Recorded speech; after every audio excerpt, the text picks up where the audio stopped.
The Legend of Zelda is one of those series that solidified itself in video game culture as one of the greats, or at least one of the most well-known. Most people that have played video games have had some sort of experience with this series in one way or the other. And not everybody agrees that they live up to the hype, but it would be hard to argue that they have not been extremely influential in the video game industry. The first Legend of Zelda game that my family ever owned was Ocarina of Time on the Nintendo 64. This was the gateway game for a lot of people my age when it came to Zelda, and as such it's fondly remembered and held to a high standard even today. Now I can't remember how we even came to acquire this game though, or even why. I think it was just part of a Christmas gift one year that we got. It wasn't something that any of us had asked for. It was back before we really started to get into video games, so we usually just got random games as presents that our grandparents would pick up off the shelf at random at Kmart. I was really young when we got this game and I wasn't very good at it. I mostly just watched my brother play through it and enjoyed the story and setting from a third person's perspective. Plus it was a nice little family bonding moment. But regardless, that experience wasn't mine alone, which is why I don't personally consider Ocarina of Time to be my first genuine Zelda experience. My first Zelda was a gift that I got on my 9th birthday, The Legend of Zelda: Link's Awakening DX. This was a game that I played through the entirety of on my own, without any sort of outside help from my siblings. And as such, it's the game that I consider to be my first in the series. They say you never forget your first time you rode a bike, first time you broke a bone, first time you did that other thing. Sex. But you know, they also say you also embellish your first time in your brain. So I had to revisit my first Zelda to decide if it was still worth playing. This is The Legend of Zelda: Link's Awakening.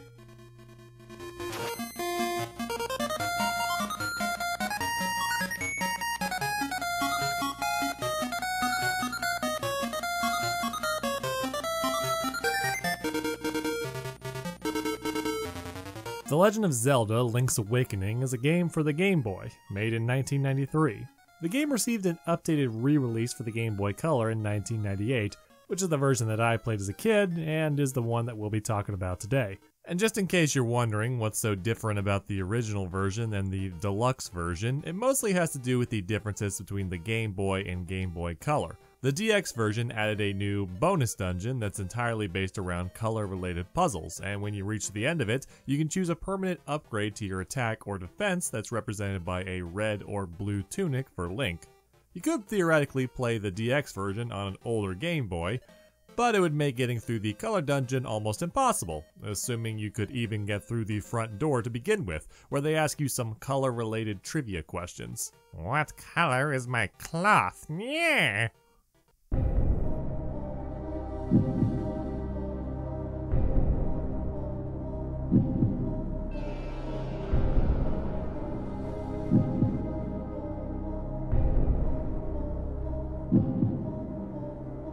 The story once again follows an incarnation of the series' hero, Link, whose name is actually in the title for one of the few titles in the series. But in true Zelda tradition, you can name him whatever you want.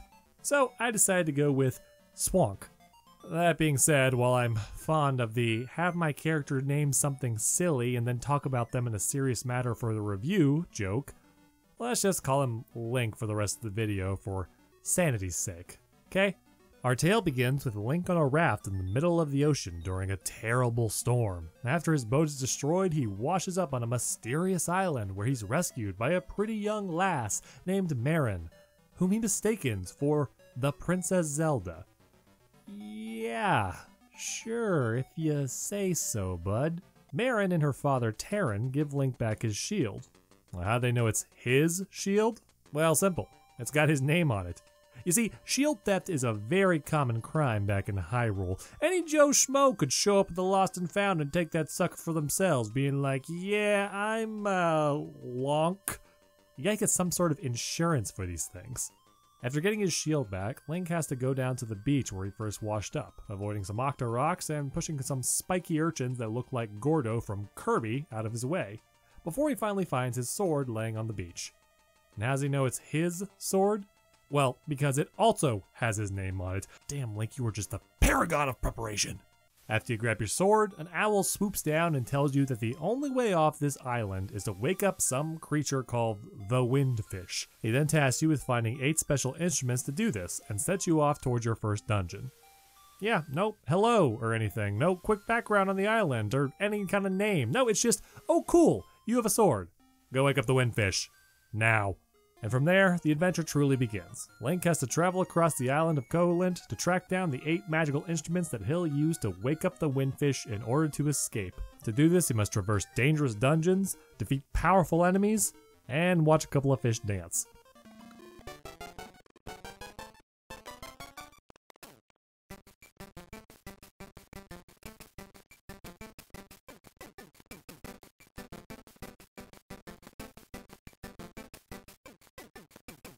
Okay, you don't actually have to do this part, but seriously, you really should. Link's Awakening was the 4th Zelda game in the main series, and as such takes heavy inspiration from the games that preceded it. The viewpoint of the game is reminiscent of the first Zelda and A Link to the Past, where almost everything is viewed from a top-down perspective as Link moves from screen to screen to complete tasks and explore the world before him. But something neat is that sometimes you'll also be put into a side-scrolling segment akin to Zelda 2, where you'll often fight Goombas from Mario? Don't worry, we're coming back to this. As you play through the story, you'll find dungeons that you have to traverse in order to collect the plot MacGuffins that are needed to wake the Windfish. You'll also find a helpful item in each dungeon that'll let you overcome some type of obstacle. Sure, you've got your good old sword and shield, but then you've got other neat items like the Rock's Feather, which allows you to jump over pits, the Hook Shot, which pulls you across the screen, or the Shovel, which you can use to just waste your time digging holes, only for you to leave the current screen and come back to find all of your hard work undone. When it comes to his items, Link can only carry 2 in his hand at a time, one assigned to the A button and the other assigned to B, which includes your sword and shield. Anytime you come across some sort of obstacle in your path that requires a specific item, you have to stop, open your menu, and swap to that item before proceeding forward. I thought the system was interesting because it meant that you could come up with a unique combination for what you were using, and in some ways you could develop a playstyle that suit you. I thought it was neat that the game wasn't forcing you to always have the sword and shield like how it was in Ocarina of Time, the only other Zelda game I had experienced before then. You don't always have to hack and slash your way out of every situation. Maybe sometimes you want to hop over someone's head and escape, or maybe you want to peg them with the hook shot without pulling out your sword. I also like the simplicity of the combat and how the weapons and items were all really fun to use. Everything felt unique and they had their own strengths and weaknesses. Well, except for the fire rod, of course, which was completely busted. But then again, you get it at the end of the game, so it's not a big deal. But unfortunately, this also leads to a weakness of this particular system. With so many obstacles that require specific items to deal with, you'll often find yourself pausing the game, selecting those items to swap out, dealing with that one obstacle, and then swapping back to whatever you were using before. Constantly. This is especially grating if you're dealing with a puzzle that you keep messing up, because the constant pausing and swapping brings the game's pace to an annoying crawl. This would have been easy to avoid if they had just made it so you don't have to use that one specific item for that one specific thing, instead giving multiple solutions to a problem, kind of like how you could ram cracked walls in A Link to the Past without having to resort to bombs. But no, instead you always have to use the exact item for its corresponding obstacle. Like those stupid green pillars that you can only bypass by ramming with the Pegasus boots. I mean, I get it. This is done so that you don't sequence break and get into areas early that you can't get out of, but it would have been nice if there was some other way to quickly swap between items like a favorites preset, or for that matter, just make it so that certain items are assigned to one button. The Super Nintendo controller had like 6 buttons, yet for A Link to the Past, they just assigned all of your utility stuff like the Pegasus boots and lifting objects to the A button. So it's kinda weird to me that they didn't do this for Link's Awakening as well, instead making the Power Bracelet and the Pegasus boots individual items that you had to equip. I guess it could have been a hardware issue with the Game Boy maybe, but I don't really know for sure.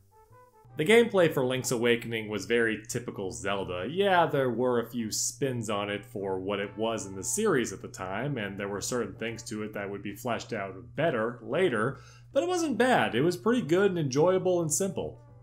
And of course, the gameplay isn't the only thing to talk about with this game. There is also a lot of other stuff that really makes this the weirdest Zelda for me. So, Zelda as a whole has always taken itself seriously for the most part, while occasionally peppering in some odd things as stylistic choices, but also for comic relief. After all, we've had things like this guy, and this guy, and this guy. But even with the occasional weirdness, each game at least has things that seem to make sense for existing in their world, and they don't seem too out of place. Sure, Tingle is creepy, but he's not completely contrasting with everything around him. Link's Awakening was a different story. There are so many bizarre things in Link's Awakening, whether it just be the clash with the setting itself or how certain events unfold. Link's Awakening has always resided in my brain as being the weirdest mainstream Zelda game. And to be perfectly honest, as I write this, I realize that's very hard for me to explain why these things are weird. So let me just show you instead and see if you can relate.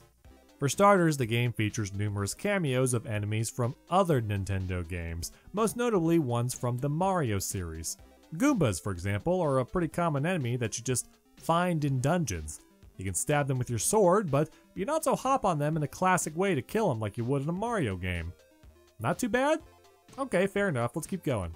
You can also run into Game Boy era Kirby, or as the American instruction booklets refer to him as, Anti-Kirby, Kirby's evil twin, because the real Kirby would never be a bad guy. Thanks for protecting our childhood innocence, Nintendo of America. Also, fun fact, apparently the director of the game, Takashi Tezuka, said in an interview that he doesn't even remember if he asked HAL Labs Incorporated, the creators of Kirby, if he could have permission to put him in this game. So that means that Kirby might be in the Zelda game illegally. Oh, and speaking of cameos, let's talk about how you get into the 7th dungeon, the Eagle's Tower, which is easily the worst dungeon in the game, by the way. The only way to reach the key to the tower is past a huge pit, so you need something that will let you fly over it since you don't have any items that'll cover that. Well, legend has it that there used to be a flying rooster, but it's been dead for years. His grave is even located in the starter village. So, what do? Well, obviously the logical solution to the problem. Go complete an annoying sign puzzle, which will bring you face to face with Wart from Super Mario Bros. 2, who will then charge you 300 rupees to learn a song that will bring back the rooster from the dead, thus allowing you to cross the gap. Oh, and how about the trading side quests in this game, where you get a Yoshi doll from the Crane game to give to a baby who gives you a bow for a miniature chain chomp that loves accessories, who gives you dog food. What did you expect? It's a dog. You give this to an alligator who gives you bananas that you give to a monkey, because of course, to build a bridge, who leaves a stick from it that you give to Terran, who will then use that to knock down a bee's nest, which will give you honey. And so naturally, you give that to a bear, who gives you a pineapple, who gives you to a guy in the mountains, who gives you a flower, which you give to a goat, who wants to give you a picture of herself to her pen pal boyfriend. But she's afraid to give him a real photo, because she's a goat. So instead, she gives you a picture of someone very familiar. So you give him the picture, which he trades for a broom, and then you get the hell out of there because I don't want to see what he's gonna do with Princess Peach. Then you give that broom to an old lady, which gives you a hook, which you give to a fisherman who fishes you up a necklace, which you give to a mermaid who gives you a scale, which you use to get the item at the end of it all. You get a magnifying glass. Hooray! Though that magnifying glass does let you find a hidden cave which you can trade an item for a powerful boomerang, so I guess that's cool. I could seriously go on and on about this kind of thing until it encompasses the entire game. Link's Awakening is very silly and weird, and the weirdness is charming, don't get me wrong, it's actually half the reason I like it so much, but it is still extremely outlandish. And it's especially interesting when you consider that the story of Link's Awakening is probably one of the most existential in the entire Zelda canon. Which should be your cue to know that I'm going to start talking about major story spoilers, so you might want to skip over this part if you want to play this game unspoiled. You know, I actually bought the Zelda manga. I really like the Oracle of Seasons one. And it's in like each Oracle Seasons ages in one book, and Ocarina of Time is in like one book. But then they split Majora's Mask into links, like a Link to the Past. What's up with that? I feel like Majora's Mask should have gotten its own cover. At the core of each and every Zelda, there is some sort of quest that our player is trying to complete. 9 times out of 10, it's about saving Zelda. I mean, come on, her name is right there on the box, confusing hundreds of hapless moms everywhere. The games are always about defeating some sort of ancient evil, saving innocent people, taking down Ganondorf, yada yada. It's always a tale of heroism, and not just because it takes inspiration from the hero's journey. Link's quest always involves saving someone. But Link's Awakening may be the only game in the series where that is not the case. It might be the only game where Link's journey, at least from his initial perspective, is entirely self-serving. The main objective that you face in Link's Awakening is waking the Windfish and getting off the island. It's a task that some random owl gave you when you got your sword. From there on, the game proceeds like a normal Zelda adventure would, with Link going from dungeon to dungeon, collecting MacGuffins, and getting closer to his goal. But while you're doing that, the player might start to notice that the island is a little weird. And not just for the reasons I talked about earlier, but also, yes, definitely for those reasons. An observant player might notice that nobody ever talks about the world outside the island. Nobody ever talks about leaving or what they think of the mainland. They're just completely content with where they are. And for that matter, if you go down to the beach, there are no signs of any kinds of boats or things that people might want to use for sea travel. Koholint seems completely isolated. Kinda creepy. Then around the time of the 4th dungeon, the game goes full on Twin Peaks. Link goes down to the beach to have a nice little romantic chat with Marin, who reveals that her father always told her that there isn't any world outside the island, and that's what she has always believed until she met Link.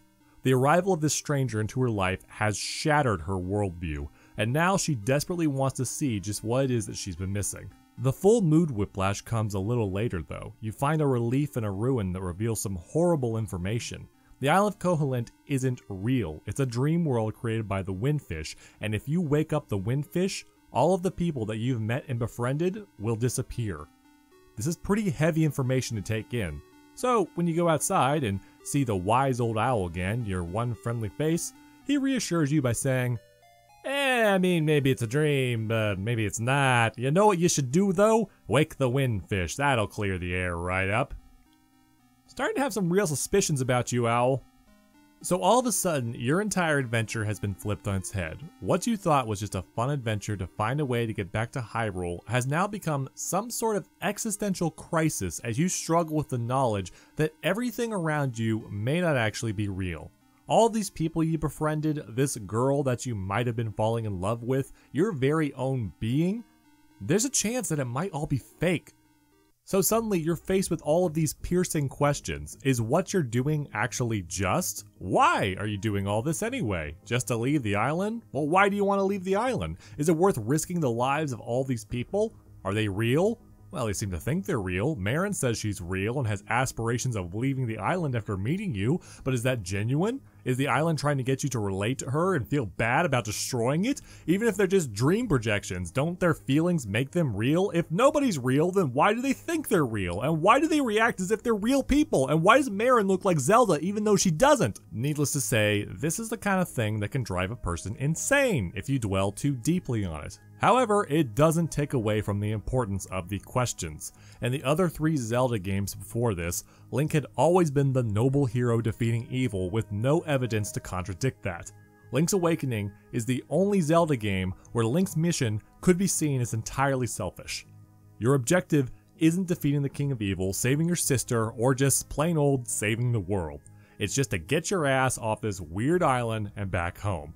Sure, Link does plenty of heroic things on Koholint in the process of accomplishing that, like saving some lady's poor dog or saving his implied love interest a couple times. But getting off the island is the endgame.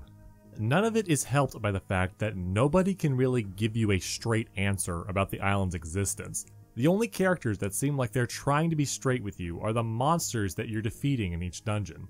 The last couple of dungeons have the bosses of each stage tell Link that what he's doing is gonna kill everyone he's met, including himself.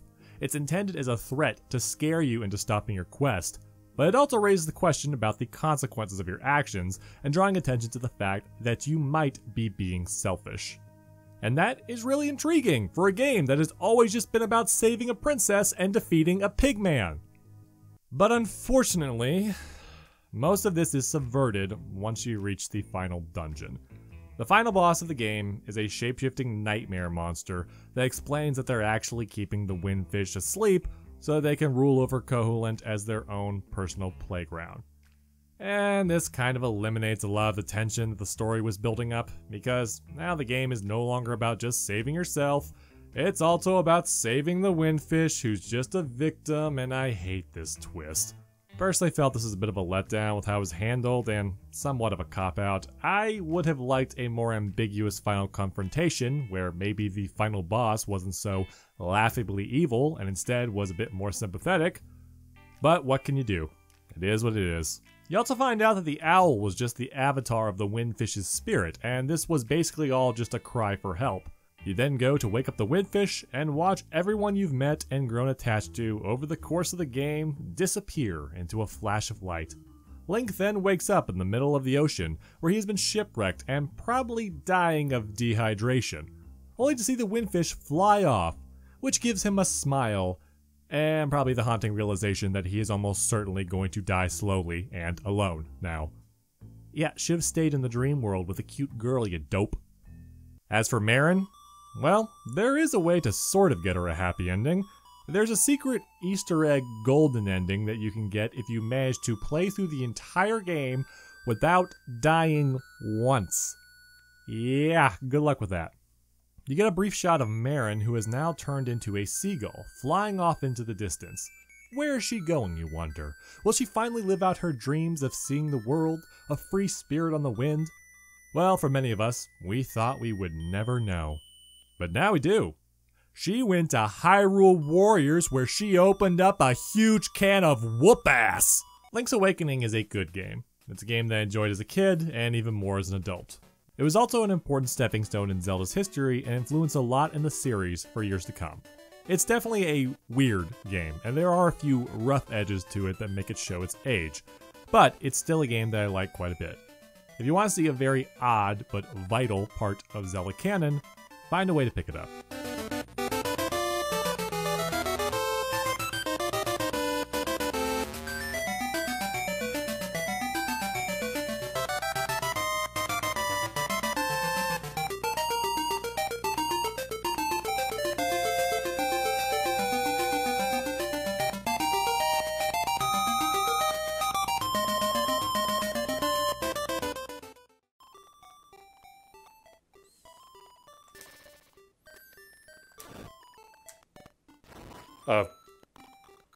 You killed her dog!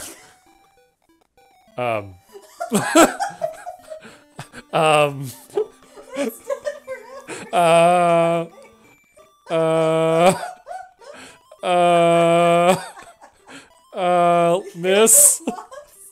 Miss, Hello. I need to tell you something. Oh, there it is. Oh, thank God. Cool. That was amazing.